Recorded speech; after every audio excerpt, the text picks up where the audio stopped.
Hi guys, welcome back to my channel. ಎಲ್ಲರೂ ಹೇಗಿದ್ದೀರಾ? Hope ಎಲ್ಲರೂ ಚೆನ್ನಾಗಿದ್ದೀರಾ ಅಂತ. ವಿಡಿಯೋ ಇಷ್ಟ ಆದರೆ ಲೈಕ್ ಮಾಡಿ, ಹಾಗೆ ಸಬ್ಸ್ಕ್ರೈಬ್ ಮಾಡಿ. ಇವತ್ತು ಊರಿಂದ ನನ್ನ ಫ್ರೆಂಡ್ ತಮ್ಮ ಬಂದಿದ್ದ. ಸೊ ಅವನ ಜೊತೆ ಮುಕ್ತಿನಾಗಕ್ಕೆ ಹೋಗೋಣ ಅಂತ ನನ್ನ ಫ್ರೆಂಡ್ ಕರೆದ್ಲು. ನಾನು ಯಾವತ್ತೂ ಹೋಗಿರಲಿಲ್ಲ ಅಲ್ಲಿಗೆ. ಅವ್ರು ತುಂಬ ಸಲ ಹೋಗ್ತಾ ಇರ್ತಾರೆ ಅವಾಗವಾಗ. ನಾನು ಯಾವಾಗೂ ಹೋಗಿಲ್ವಲ್ಲ ಅಂತೇಳಿ ಹೊರಟೆ ಅವ್ರ ಜೊತೆಯಲ್ಲಿ. ಬೆಳಗ್ಗೆ ಬೇಗನೆ ಹೊರಟ್ವಿ, ಟಿಫನ್ ತಿಂದು. ಲೇಟ್ ಆದರೆ ಮಳೆ ಏನಾದರೂ ಬರ್ಬೋದು ಅಂತ. ನಾವು 10:30, 11ಗೆಲ್ಲ ಅಲ್ಲಿ ರೀಚ್ ಆಗಿದ್ವಿ. ಜಾಗ ಅಂತೂ ತುಂಬ ಪೀಸ್ಫುಲ್ ಆಗಿತ್ತು ಅಲ್ಲಿ. ನಾನು ಮುಕ್ತಿನಾಗ ಅಂತಂದರೆ ತುಂಬ ರಶ್ ಇರುತ್ತೆ ಅಂತ ಅಂದ್ಕೊಂಡಿದ್ದೆ. ಬಟ್ ಫ್ರೀ ಇತ್ತು ಅಲ್ಲಿ, ಯಾರೂ ಜನಗಳೇ ಇರಲಿಲ್ಲ ಅಷ್ಟು.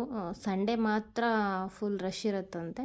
ವೀಕ್ ಡೇಸಲ್ಲೆಲ್ಲ ಫ್ರೀ ಇರುತ್ತೆ ಅಂತ ಹೇಳ್ತಾಯಿದ್ರು. ನನಗೆ ಅಲ್ಲಿ ಫಸ್ಟ್ ಟೈಮ್ ಆಗಿರೋದ್ರಿಂದ ಯಾವ ಕಡೆ ಹೋಗಬೇಕು ಅಂತ ಗೊತ್ತಾಗ್ತಾ ಇರಲಿಲ್ಲ. ನಾನು ಸ್ಟ್ರೈಟು ಗೋಪುರ ಏನಿದೆಯೋ ಅಲ್ಲಿ ಒಳಗಡೆ ಹೋಗ್ತಾ ಇದ್ದೆ. ನನ್ನ ಫ್ರೆಂಡ್ ಅಲ್ಲಲ್ಲ ಅಂತ ಹೇಳಿ ಈ ಕಡೆ ಕರ್ಕೊಂಡು ಹೋದ್ಲು. ಅಲ್ಲೇ ನಿಮಗೆ ಬೋರ್ಡ್ ಹಾಕಿರ್ತಾರೆ, ಪ್ರಥಮ ದರ್ಶನ ಆದಿಮುಕ್ತಿನಾಗ ದೇವಾಲಯ ಅಂತ. ಸೊ ಫಸ್ಟ್ ಹೋಗಿ ನೀವು ಅಲ್ಲಿ ದರ್ಶನ ಮಾಡ್ಕೊಳ್ಳಿ. ಇನ್ ಕೇಸ್ ಗೊತ್ತಾಗಿಲ್ಲ ಅಂತ ಅಂದರೆ ಅಲ್ಲಿ ಯಾರಾದರೂ ಇರ್ತಾರೆ, ಕೇಳಿ ಅವ್ರನ್ನ. ಯಾಕೆಂದರೆ ಅಲ್ಲಿ ತುಂಬ 3-4 ದೇವ್ರಗಳ ದೇವಸ್ಥಾನ ಇದೆ. ಫಸ್ಟು ನಾವು ಹೋಗಿ ಇಲ್ಲಿ ಆದಿಮುಕ್ತಿನಾಗ ದೇವ್ರನ್ನ ದರ್ಶನ ಮಾಡ್ಕೋಬೇಕು. ಇಲ್ಲೊಂದು ಚಿಕ್ಕದ ವಿಗ್ರಹ ಇಟ್ಟಿರ್ತಾರೆ, 7 ತಲೆ ಸರ್ಪದ್ದು. ಸೊ ಫಸ್ಟು ನಾವು ಇಲ್ಲಿ ಹೋಗಿ ದರ್ಶನ ಮಾಡಿಕೊಂಡು ಮಂಗಳಾರತಿ ತೊಗೊಂಡು ಏನು ನಮ್ಮ ಬೇಡಿಕೆ ಇದೆ ಅದನ್ನು ಅಲ್ಲೋಗಿ ಸಲ್ಲಿಸಿ, ಅನಂತರ ಪಕ್ಕದಲ್ಲಿ ನಾಗ ಪ್ರತಿಷ್ಠಾಪನೆ ಮಾಡಿರ್ತಾರೆ. ತುಂಬ ಜನ, ಸಾವಿರಾರು ಜನ ಮಾಡಿದ್ದಾರೆ ಅಲ್ಲಿ. ಸೊ ಅನಂತರ ನಾವು ಅಲ್ಲಿ ಹೋಗಿ ಅಲ್ಲಿ ನಾವು ಏನು ನಾಗ ಪ್ರತಿಷ್ಠಾಪನೆ ಮಾಡಿರ್ತಾರೋ ಅದು ವಿಗ್ರಹನ ಮುಟ್ಟಿ ಕೂಡ ನಮಸ್ಕಾರ ಮಾಡ್ಕೋಬೋದು. ಆ್ಯಂಡ್ ಅಲ್ಲಿ ಪೂಜೆಗೆ ಹಲೋ ಇರುತ್ತೆ. ಅಂದರೆ ಯಾರು ನಾಗ ಪ್ರತಿಷ್ಠಾಪನೆ ಮಾಡಿರ್ತಾರೋ ಅವ್ರಿಗೆ ಮಾತ್ರ ಹಲೋ ಇರುತ್ತೆ ಅಲ್ಲಿ. ಅಲ್ಲಿ ಸರ್ಪದೋಷ ಮತ್ತು ಕುಜದೋಷ ಆ ಥರ ಯಾವುದಾದ್ರೂ ದೋಷ ಇದೆ ನಿವಾರಣೆನೂ ಕೂಡ ಮಾಡಿಕೊಡ್ತಾರಂತೆ ಅವರು. ಸೊ ನಿಮ್ಗೇನಾದರೂ ಜಾಸ್ತಿ ವಿಷಯ ಬೇಕು ಅಂದರೆ ಅಲ್ಲೋಗಿ ಕಾಂಟ್ಯಾಕ್ಟ್ ಮಾಡಿ, ಅವ್ರು ಕೊಡ್ತಾರೆ. ಸೊ ನಾವು ಹಾಗೆ ಪೂಜೆ ಏನು ಮಾಡೋಕ್ಕೆ ನಮಗೆ ಪರ್ಮಿಷನ್ ಕೊಡಲಿಲ್ಲ ಅವರು. ನಾವು ಹಾಗೆ ನಾಗಗಳನ್ನ ಮುಟ್ಟಿ ನಮಸ್ಕಾರ ಮಾಡಿಕೊಂಡು ಬಂದ್ವಿ. ಅಲ್ಲಿಂದ ಬಂದು ಪಟ್ಟಲಮ್ಮ ದೇವಿ ಇದ್ದರು ಅಲ್ಲಿ. ಸೊ ಅವ್ರನ್ನ ದರ್ಶನ ಮಾಡ್ಕೊಂಡು ಬಂದ್ವಿ. ನಮ್ಮ ಮನೆ ದೇವರು ಕೂಡ ಪಟ್ಟಲದಮ್ಮನೆ. ಸೊ ಹಂಗಾಗಿ ನನಗೆ ಇಲ್ಲೂ ಇದೆಯಲ್ಲ ಅಂತ ತುಂಬ ಖುಷಿ ಆಯಿತು. ಪಟ್ಟಲಮ್ಮ ಆದಮೇಲೆ ಕಾಲಭೈರವೇಶ್ವರ ದೇವಸ್ಥಾನ ಇತ್ತು. ಸೊ ಅಲ್ಲೋಗಿ ದರ್ಶನ ಮಾಡ್ಕೊಂಡು ಬಂದ್ವಿ. ಪಕ್ಕದಲ್ಲಿ ಅಲ್ಲೇ ಹುತ್ತ ಕೂಡ ಇತ್ತು. ಸೊ ಅಲ್ಲೂ ಹೋಗಿ ನಮಸ್ಕಾರ ಮಾಡ್ಕೊಂಡು ಅದನ್ನು ದರ್ಶನ ಮಾಡಿಕೊಂಡು ಬಂದ್ವಿ. ಅದು ಮುಗಿದ ಮೇಲೆ ಮೇನು ಮುಕ್ತಿನಾಗ ದೇವಸ್ಥಾನ ಏನಿದೆಯೋ ಅಲ್ಲಿ ಹೋಗ್ತಾಯಿದ್ವಿ. ನೋಡ್ಬೋದು, ಅಲ್ಲಿ ಗೋಪುರದಲ್ಲಿ ನಿಂತ್ಕೊಂಡು ನೋಡಿದ್ರೇ ಒಳಗಡೆ ಇರೋದು ಗರುಡ ಕಂಬ ಕರೆಕ್ಟಾಗಿ ಕಾಣಿಸುತ್ತೆ. ಆ ಥರ ಅಷ್ಟು ಚೆನ್ನಾಗಿ ಮಾಡಿದ್ದಾರೆ. ಸೊ ನಾವು ಒಳಗಡೆ ಹೋದ್ವಿ. ಸೊ ಹೋಗ್ತಾ ಇದ್ದಂಗೆ ಸೊ ನಾವು ಕೆಲವು ಕಡೆ ಹೋದಾಗ ಮೇಲೆ ಕತ್ತೆತ್ತಿ ನೋಡಬೇಕು ಗರುಡ ಕಂಬನ. ಇಲ್ಲ, ಆ ಥರ ಇರಲೇ ಇಲ್ಲ. ಸೊ ನಾವು ಈ ಸ್ಟ್ರೈಟ್ ಹೆಂಗೆ ಹೋಗ್ತಾಯಿದ್ದೀವಿ ಹಾಗೆ ಇರ್ತಾಯಿತ್ತು. ಸೊ ಅಲ್ಲಿ ಒಳಗಡೆ ಹೋದ್ಮೇಲೆ ಅಲ್ಲೂ ಒಳಗಡೆನೂ ಒಂದು 4-5 ದೇವಸ್ಥಾನ ಇತ್ತು. ಒಂದು ನರಸಿಂಹಸ್ವಾಮಿ ದೇವಸ್ಥಾನ, ಗಣೇಶ ದೇವಸ್ಥಾನ ಮತ್ತು ತ್ರಯಂಬಕೇಶ್ವರ ದೇವಸ್ಥಾನ, ನಿಮಿಷಾಂಬ ದೇವಿ ದೇವಸ್ಥಾನ ಎಲ್ಲ ಇತ್ತು. ಸೊ ಇದು ನರಸಿಂಹಸ್ವಾಮಿ ದೇವಸ್ಥಾನ ಇದು. ಅಲ್ಲಿ ದರ್ಶನ ಮಾಡಿಕೊಂಡು ನಾವು ಮುಕ್ತಿನಾಗ ದರ್ಶನ ಮಾಡೋಣ ಅಂತ ಹೋಗ್ತಾ ಇದ್ವಿ. ಬಟ್ ಎಂಟ್ರೆನ್ಸಲ್ಲಿ ಫುಲ್ಲು ಕ್ಲೋಸ್ ಮಾಡಿದರು. ಸೊ ಬ್ಯಾಕ್ ಸೈಡಿಂದ ಹೋಗಬೇಕಾಗಿತ್ತು ನಾವು. ಸೊ ಬ್ಯಾಕ್ ಸೈಡ್ ಹೋಗಿ ಅಲ್ಲಿ ಗಣೇಶನ ದರ್ಶನ ಮಾಡಿಕೊಂಡು ಬ್ಯಾಕ್ ಸೈಡಲ್ಲಿ 2 ಸೈಡೂ ಜಾಗ ಕೊಟ್ಟಿದ್ದಾರೆ. ಸೊ ಇಲ್ಲಿ ಸ್ಟೆಪ್ಸ್ ಏನಿದೆಯೋ ಸ್ಟೆಪ್ಸ್ ಹತ್ಕೊಂಡು ಬಂದು ಮೇಲೆ ಬಂತು ಅಂದರೆ ಅಲ್ಲಿ ಹೋಗ್ಬೋದು. ಸೊ ಅಲ್ಲಿಂದ ಬಂದರೆ ನಮಗೆ ಮುಕ್ತಿನಾಗ ದೇವ್ರನ್ನ ದರ್ಶನ ಮಾಡೋಕ್ಕೆ ಅವಕಾಶ ಸಿಗುತ್ತೆ. ಇಲ್ಲಿ ತುಂಬ ದೊಡ್ಡದು ವಿಗ್ರಹ ಕಲ್ಲಲ್ಲಿ ಕೆತ್ತಿರೋದಿದೆ. 7 ತಲೆ ಸರ್ಪದ್ದು ಇದೆ. ಸೊ ಅದನ್ನು ನೋಡ್ತಾ ಇದ್ರೆ ನಿಜವಾಗ್ಲೂ ನಾಗದೇವರು ಕಣ್ಣು ಮುಂದೆನೇ ಇದ್ದಾರೇನೋ ಅಂತ ಅನಿಸುತ್ತೆ. ಸೊ ಅಲ್ಲಿಂದ ಮುಗಿಸ್ಕೊಂಡು ನಾವು ಕೆಳಗಡೆ ಬಂದ್ವಿ, ನಿಮಿಷಾಂಬ ದೇವಿ ದರ್ಶನ ಮಾಡಿಕೊಂಡು. ನಾನು ಫಸ್ಟ್ ಟೈಮ್ ಹೋಗಿರೋದ್ರಿಂದ ನನಗಂತೂ ದೇವಸ್ಥಾನ ಸಿಕ್ಕಾಪಟ್ಟೆ ಇಷ್ಟ ಆಗಿತ್ತು. ಆದರೆ ಅಲ್ಲಿ ಅಷ್ಟು ಜನಗಳೇ ಇರಲಿಲ್ಲ. ನಾವಿಲ್ಲಿ ಬೆಂಗಳೂರಲ್ಲಿ ದೇವಸ್ಥಾನಕ್ಕೆ ಅಂತ ಹೋದರೆ ಅಲ್ಲೂ ಆ ಹಾರನ್ ಸೌಂಡು, ಗಾಡಿಗಳ ಸೌಂಡು ಕೇಳಿಸ್ತಾ ಇರುತ್ತೆ. ಅಲ್ಲಿ ಎಷ್ಟು ಪೀಸ್ಫುಲ್ಲಾಗಿತ್ತು ಅಂದರೆ ಬರೀ ಗಾಳಿ ಸೌಂಡ್ ಅಷ್ಟೇ ಬಿಟ್ಟರೆ ಬೇರೆ ಯಾವುದಾದ್ರದ್ದು ಸೌಂಡು ಕೇಳಿಸ್ತಾ ಇರಲಿಲ್ಲ ಅಲ್ಲಿ. ಸೊ ಅದರಿಂದ ಏನೋ ಒಂದು 5 ನಿಮಿಷ ಕಣ್ಮುಚ್ಚಿ ಕೂರ್ತು ಅಂತಂದ್ರೆ ಏನೋ ಒಂಥರ ಮನಸ್ಸಿಗೆ ನೆಮ್ಮದಿ ಸಿಗ್ತಾಯಿತ್ತು ಅಲ್ಲಿ. ನನಗನ್ಸಿದ್ದು ಇಷ್ಟೇ ಅಲ್ಲಿ.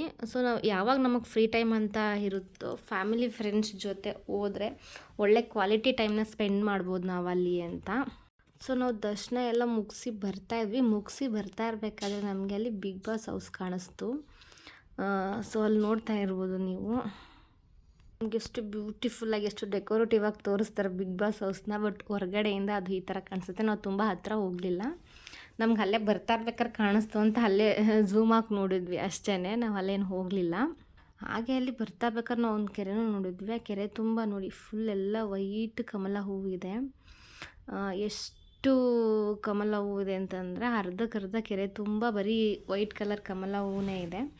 ಅಲ್ಲಿಂದ ಮುಗಿಸ್ಕೊಂಡು ರಾಮವಳ್ಳಿಯಿಂದ ಬರ್ತಾ ಇರಬೇಕಾದ್ರೆ ನಮ್ಗಲ್ಲೊಂದು ಕೆರೆ ಸಿಗುತ್ತೆ. ಸೊ ಆ ಕೆರೆ ಹತ್ರನೂ ಹೋಗಿದ್ವಿ ನಾವು. ಇಲ್ಲಿ ಜನಗಳು ಓಡಾಡೋದಕ್ಕೇ ಮತ್ತು ವಿಸಿಟಿಂಗ್ಗೆ ಅಂತಲೇ ಜಾಗನೂ ಕೂಡ ಬಿಟ್ಟಿದ್ದಾರೆ. ತೆಪ್ಪನೂ ಇತ್ತು, ಬಟ್ ಆದರೆ ತೆಪ್ಪ ಓಡಿಸೋರು ಇರಲಿಲ್ಲ ನಾವು ಹೋಗಿದ್ದಾಗ. ಸೊ ಹಾಗಾಗಿ ತೆಪ್ಪದಲ್ಲಿ ಹೋಗೋಕ್ಕಾಗಲಿಲ್ಲ. ಸೊ ಅಲ್ಲೇ ಒಂದು ಸ್ವಲ್ಪ ಹೊತ್ತು ಒಂದು ಹಾಫ್ ಆನ್ ಅವರ್ ಇದ್ದು ಟೈಮ್ ಸ್ಪೆಂಡ್ ಮಾಡಿಕೊಂಡು ಬಂದ್ವಿ. ಅದರ ಆಪೋಸಿಟ್ಟೇ ಒಂದು ಪಾರ್ಕ್ ಇದೆ, ಶ್ರೀಕೃಷ್ಣ ಮಠ ಅಂತ ಹೇಳಿ. ಸೊ ಅಲ್ಲಿ ಕೃಷ್ಣ ದೇವರಿದೆ, ಹಾಗೆ ಕೂಡ ಅಲ್ಲಿ ಸುತ್ತ ಪಾರ್ಕ್ ಇದೆ. ಸೊ ನಾವಲ್ಲಿ ಹೋಗಿ ಒಂದು ಅರ್ಚನೆ ಮಾಡಿಸಿದ್ವಿ ದೇವಸ್ಥಾನದಲ್ಲಿ. ಅವರೇ ಮಾಡಿದ್ರು. ಇಲ್ಲಿ ಬೆಂಗಳೂರಿನಲ್ಲಿ ಅರ್ಚನೆ ಮಾಡಿಸ್ಬೇಕು ಅಂದರೆ ಅಷ್ಟು ಇಷ್ಟು ಒಂದು ಕೇಳ್ತಾರೆ, ಬಟ್ ಅವ್ರು ಅಲ್ಲೇನು ತೊಗೊಳ್ಳಿಲ್ಲ. ನಾವು ದರ್ಶನಕ್ಕೆ ಅಂತ ಹೋದ್ವಿ, ಬಟ್ ಅವರೇ ಅಲ್ಲಿ ಅರ್ಚನೆ ಮಾಡಿ ಪ್ರಸಾದ ಕೊಟ್ಟರು. ಆದಮೇಲೆ ಈ ಕಡೆ ಮೇಲ್ಗಡೆ ಬಂದ್ವಿ. ಮೇಲ್ಗಡೆ ಬಂದಮೇಲೆ ಕಲ್ಲಲ್ಲಿ ಮುಂದೆ ಕೃಷ್ಣ ಮತ್ತು ನಾಗದೇವರಿದ್ದರು. ಹಿಂದೆಗಡೆ ಹೋಮ ಸಿಂಬಲ್ ಇತ್ತು. ಸೊ ನೋಡೋದಕ್ಕಂತೂ ತುಂಬ ಚೆನ್ನಾಗಿ ಕಾಣಿಸ್ತಾ ಇತ್ತು ಅದು. ನಾವು ಇಲ್ಲೇ ಒಂದು ಸ್ವಲ್ಪ ಹೊತ್ತು ಕೂತು ಹೋಗೋಣ ಅಂತ ಅಲ್ಲೇ ಸ್ವಲ್ಪ ಕೂತಿದ್ವಿ. ಅಲ್ಲೇ ಅಕ್ಕ ತಮ್ಮಂದಿಬ್ರದ್ದು ಫೋಟೋಶೂಟು ಶುರುವಾಗಿತ್ತು. ಸೊ ಯಾವುದಾದ್ರೂ ಫಂಕ್ಷನ್ಸ್ ಇದ್ದರೆ ನೀವು ಯಾವುದೇ ಫೋಟೋಗ್ರಾಫರ್ಗೆ ಹೇಳ್ಬೇಡಿ, ಇವ್ರಿಗೇ ಆರ್ಡ್ರ್ ಕೊಡಿ, ಇವರೇ ಚೆನ್ನಾಗಿ ಫೋಟೋಶೂಟ್ ಮಾಡಿಕೊಡ್ತಾರೆ ಇವರು. ಸೊ ಇವ್ರದಿನ ಫೋಟೋಶೂಟ್ ನಡೀತಾನೆ ಇತ್ತು. ಸೊ ನಾವು ಹಾಗೆ ಹೀಗೆಲ್ಲ ಮಾಡ್ಕೊಂಡು ಫೋಟೋಸ್ ಎಲ್ಲ ತೊಗೊಂಡು, ಯಾಕಂದರೆ ಜಾಗ ತುಂಬ ಚೆನ್ನಾಗಿತ್ತು ಅಲ್ಲಿ ಫೋಟೋಸ್ ತೊಗೊಳೋದಕ್ಕೆ. ಒಳ್ಳೊಳ್ಳೆ ಫೋಟೋಸ್ ಬರ್ತಾಯಿತ್ತು. ಸೊ ಫೋಟೋಸ್ ಎಲ್ಲ ತೊಗೊಂಡು ನಾವು ಏನಾದರೂ ತಿನ್ನಬೇಕಲ್ಲ, ಹೊಟ್ಟೆ ಹಶ್ವಾಗ್ತಾಯಿತ್ತು ಅಂತೇಳಿ ಡಾಮಿನೋಸಿಗೆ ಬಂದ್ವಿ. ಸೊ ಡಾಮಿನೋಸಿಗೆ ಬಂದು ಪಿಜ್ಜಾ ಮತ್ತು ಗಾರ್ಲಿಕ್ ಬ್ರೆಡ್ನ ಆರ್ಡರ್ ಮಾಡಿದ್ವಿ. ಅಲ್ಲಿ ತಿನ್ಕೊಂಡು ಮನೆಗೆ ಬಂದ್ವಿ.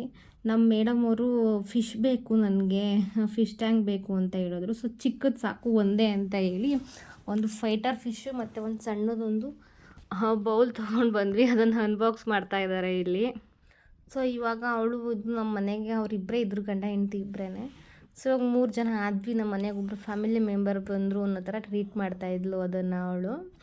ಸೊ ಅದನ್ನು 15 ಡೇಸ್ ಇಲ್ಲ ವೀಕ್ಲಿ ಒನ್ಸು ಬೌಲ್ ಕ್ಲೀನ್ ಮಾಡು, ಮತ್ತು ಅದಕ್ಕೆ ಡೈಲಿ 2 ಕಾಳು ಇಲ್ಲಾಂದರೆ 3 ಕಾಳು ಊಟ ಹಾಕು ಅಂತೆಲ್ಲನೂ ಹೇಳ್ತಾ ಇದ್ದೆ ನಾನು ಅವಳಿಗೆ.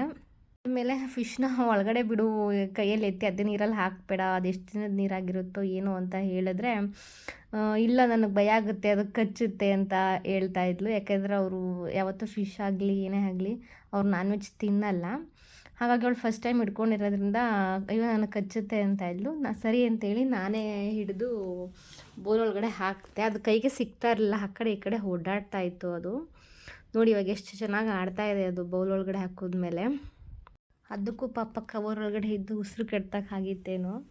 ಸೊ ಬೌಲ್ ಒಳಗಡೆ ಹಾಕಿದ ತಕ್ಷಣ ಒಂದು ಕಡೆನೇ ಸ್ಟ್ರಕ್ ಆಗಿಬಿಟ್ಟಿತ್ತು ಅದು. ಆ ಕಡೆ ಈ ಕಡೆ ಎಲ್ಲೂ ಅಷ್ಟು ಅಳ್ಳಾಡ್ತಾ ಇರಲಿಲ್ಲ. ಅವಳು 2 ಫಿಶ್ ಬೇಕು ಅಂತ ಅಂದ್ಲು. ನಾನಿಲ್ಲ ಸಾಕು, ಫೈಟರ್ ಫಿಶ್ ಒಂದೇ ತಗೋ, ಫೈಟರ್ ಫಿಶ್ ಜೊತೆಗೆ ಇನ್ನೊಂದು ಫಿಶ್ ಇದ್ದರೆ ಸಾಯಿಸ್ಬಿಡುತ್ತೆ. ಸೊ ಒಂದೇ ಸಾಕು ಅಂತೇಳಿ ಒಂದನ್ನೇ ತೊಗೊಂಡು ಬಂದ್ವಿ. ಅವ್ರ ಮನೆಯಲ್ಲಿ ಫಿಶ್ಗೆ ಒಂದು ಜಾಗ ಹುಡುಕಿ ಫಿಶ್ನ ಇಟ್ಟು ಅವಳ ತಮ್ಮಂಗೂ ಬಾಯ್ ಹೇಳಿ ಅವ್ನು ಮತ್ತೆ ರಿಟರ್ನ್ ಹೋಗೋನಿದ್ದ, ಇವತ್ತು ಕೆಲಸ ಇದೆ ಅಂತ ಹೇಳಿ. ಸೊ ಅವನನ್ನು ಬಸ್ ಹತ್ತಿಸಿ ನಾನು ಮತ್ತೆ ರಿಟರ್ನ್ ನಮ್ಮ ಮನೆಗೆ ಬಂದೆ.